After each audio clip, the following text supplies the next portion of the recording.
The first book of Moses, Genesis chapter 35. Then God said to Jacob, "Rise, go up to Bethel and dwell there, and make an altar there to God, who appeared to you when you fled from the face of Esau your brother." And Jacob said to his household and to all who were with him, "Put away the foreign gods that are among you, purify yourselves and change your garments. Then let us arise and go up to Bethel, and I will make an altar there to God, who answered me in the day of my distress and has been with me in the way which I have gone." So they gave Jacob all of the foreign gods which were in their hands and the earrings which were in their ears, and Jacob hid them under the terebinth tree which was by Shechem. They journeyed, and the terror of God was upon the cities that were all around them, and they did not pursue the sons of Jacob. So Jacob came to Luz, that is Bethel, which is in the land of Canaan, he and all the people who were with him. He built an altar there and called the place Bethel, because God there appeared to him when he fled from the face of his brother. Now Deborah, Rebekah's nurse, died, and she was buried below Bethel under the terebinth tree. So the name of it was called Elon Bachut. Then God appeared to Jacob again when he came from Paddan Aram and blessed him. And God said to him, "Your name is Jacob. Your name shall not be called Jacob any more, but Israel shall be your name." So he called his name Israel.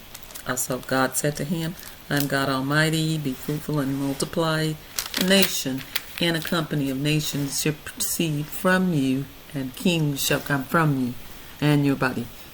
The land which I gave Abraham and Isaac I give to you and to your descendants after you I give this land." And then God went up from him in the place where he talked with him. And so Jacob set up a pillar in the place where he talked with him, a pillar of stone, and he poured a drink offering on it, and he poured oil on it. And Jacob called the name of the place where God spoke with him Bethel. And then they journeyed from Bethel, and when there was but a little distance to go to Ephrath, Rachel labored in childbirth, and she had hard labor. And now it came to pass, when she was in hard labor, that the midwife said to her, "Do not fear,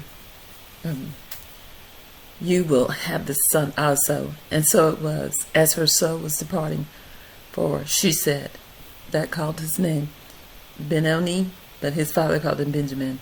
So Rachel died and was buried in the way of Ephrath, the Bethlehem. That is Bethlehem. And Jacob set a pillar on her grave, which is the pillar of Rachel's grave to this day. Then Israel journeyed and pitched his tent beyond the tower of Edor.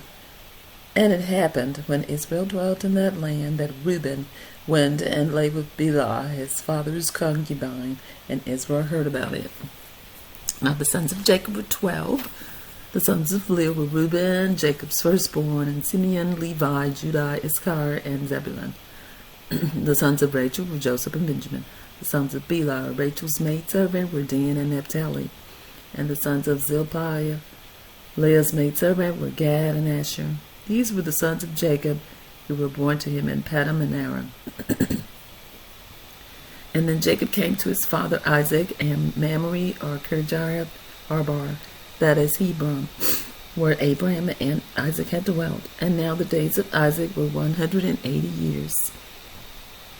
So Isaac breathed his last breath and died, and was gathered to his people, being old and full of days. And his sons Esau and Jacob buried him. Chapter 36. Now this is the genealogy of Esau, who is Edom. Esau took his wives from the daughters of Canaan, Adah, and the daughter of Elam, and Hittite, Abadobana, the daughter of Anah, and the daughter of Zibeon of the Hivite. And Basemath, Ismael's daughter, sister of Nebajoth, and Adah bore Abdisaphaz to Esau, and Basemath bore Ruiah. And Elohobahomar bore Jeshua, Jalom, and Korah. These were the sons of Esau, who were born to him in the land of Canaan. Then Esau took his wives, his daughters, and all persons of his household, his cattle, and all his animals, and all of his goods, which he had gained in the land of Canaan, and went to the country away from the presence of his brother Jacob. For their possessions were too great for them to dwell together in the land and where they were strangers. They could not support them because of their livestock. So Esau dwelt in Mount Seir. Esau is Edom. And this is the genealogy of Esau, the father of the Edomites, and Mount Seir. These were the names of Esau's sons: Elisaphaz, and the son of Adah, the wife of Esau, and Ruel, the son of Bezemath, and the wife of Esau. And the sons of Eliphaz were Teman, Omar, Zepho, Gatham, and Zenon. Now, Timnah was the concubine of Elisaphaz, Esau's son, and she bore Amalek to Eliphaz. These were the sons of Adah, Esau's wife. These were the sons of Ruel, Nahat, Zerah, Shammah, and Mizas. These were the sons of Basemath, Esau's wife. These were the sons of Aholibamah, Esau's wife, and the daughter of Anah, the daughter of Zabulon, and she bore to Esau Jaus, Jalum, and Korah. These were the chiefs of the sons of Esau. The sons of Eliphaz, the firstborn son of Esau, were Chief Teman, Chief Omar, Chief Zepho, Chief Kenaz, Chief Korah, Chief Gatham, and Chief Amalek. These were the chiefs of Eliphaz in the land of Edom. They were the sons of Adah. These were the sons of Burah, Esau's son, Chief Nehemet, Chief Nerah, Chief Shammah, and Chief Mizas. These were the chiefs of Burah in the land of Edom. These were the sons of Basemath, Esau's wife. And these were the sons of Alabomah, Esau's wife, Chief Jeus, Chief Jalam, and Chief Korah. These were the chiefs who descended from the Alabomah, Esau's wife, the daughter of Anah. These were sons of Esau, who was Edom, and these were their chiefs. These were the sons of Sehor, the Horite, who inhabited the land Lothah, Shobah, Zibeon, and Anah, Dishon, Ezer, and Dishan. These were the chiefs of Horites, the sons of Sarah in the land of Edom. And the sons of Lotan were Hori and Heman. Lotan's sister was Timnah. These were the sons of Shobal, Elion, Menahat, Ebal, Shopah, and Onam. These were the sons of Zebulun, both of Ajah and Anah. These were the sons of Anah, who found the water in the wilderness as he pastured the donkeys of his father Zibeon. These were the children of Anah, Dishon, and Alobamah, the daughter of Anah. These were the sons of Dishon and Hemdah, Eshban, Ithron, and Shiran. These were the sons of Ezer, Bilhan, Zevamon, and Akan. These were the sons of Dishon, Ez, and Aran.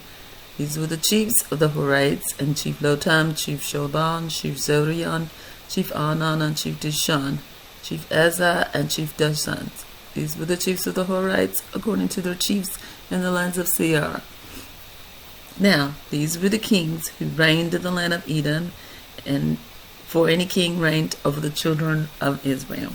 Bela, the son of Borah, reigned in Edom, and the name of the city was Dinhabah. And when Bela died, Jobab, the son of Zerah and Bozraz, reigned in his place. And when Jobab died, Husham of the land of the Tenemites reigned in his place. And when Husham died, Hadad, the son of Bedad, who attacked Midian in the field of Moab, reigned in his place. And in the name of his city was Avit. And when Hadad died, Samlah of Massacra reigned in his place. And when Samlah died, Saul of Rehoboth by the river reigned in his place. When Saul died, Balaam Hanan and the son of Achbor reigned in his place. And when Balaam Hanan and the son of Achbor died, Hadar reigned in his place, and in the name of his city was Pehu. His wife's name was Mehetabel, the daughter of Matred, the daughter of Mezabam.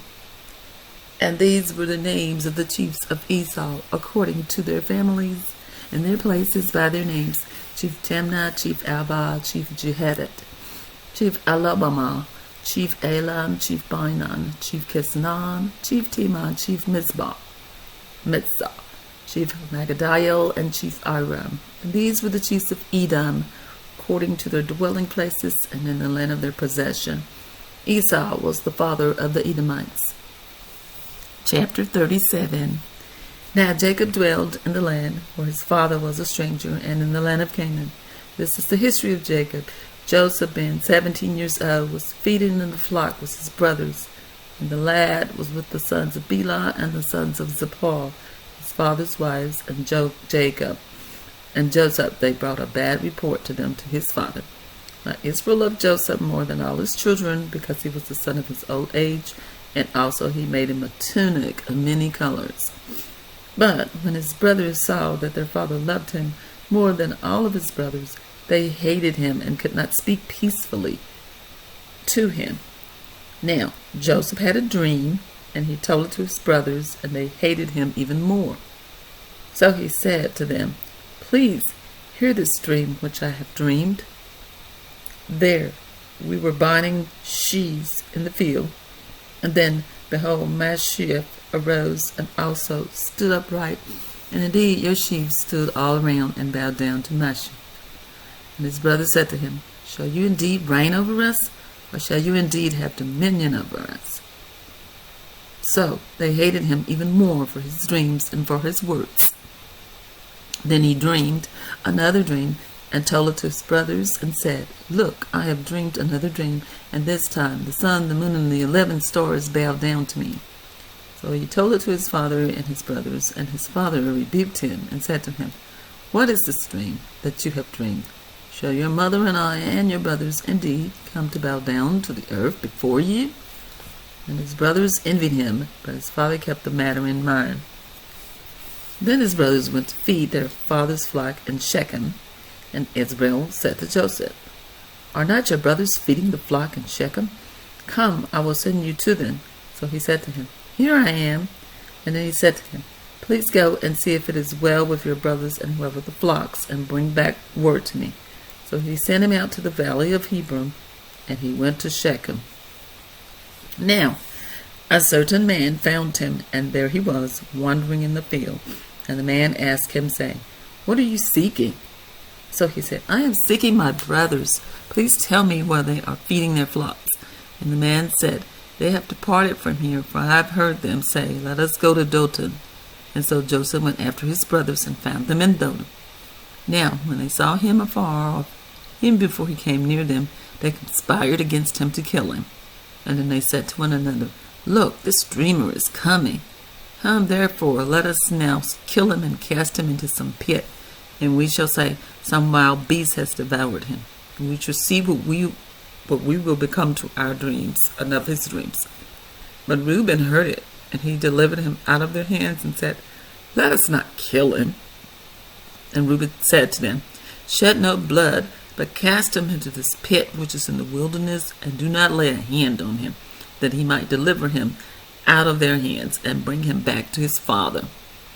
So it came to pass, when Joseph had come to his brothers, that they stripped Joseph of his tunic, and the tunic of many colors that was on him. They took him and cast him into a pit, and the pit was empty. There was no water in it, and they sat down to eat a meal. Then they lifted their eyes and looked, and there was a company of the Ishmaelites coming from Gilead with their camels, bearing spices, balm and myrrh, on their way to carry them down to Egypt. And so Judah said to his brothers, "What profit is there if we kill our brother and conceal his blood? Come and let us sell him to the Ishmaelites, and let not our hand be upon him, for he is our brother and our flesh." And his brothers listened.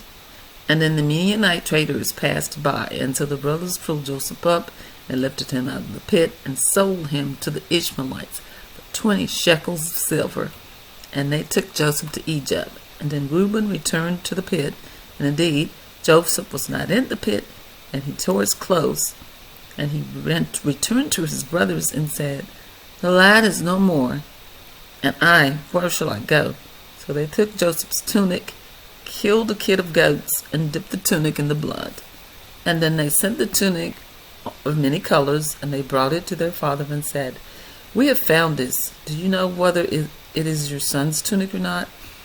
And he recognized it and said, "It is my son's tunic. A wild beast has devoured him. Without doubt, Joseph is torn to pieces." And then Joseph tore his clothes, Then Jacob tore his clothes, put sackcloth on his waist, and mourned for his son many days.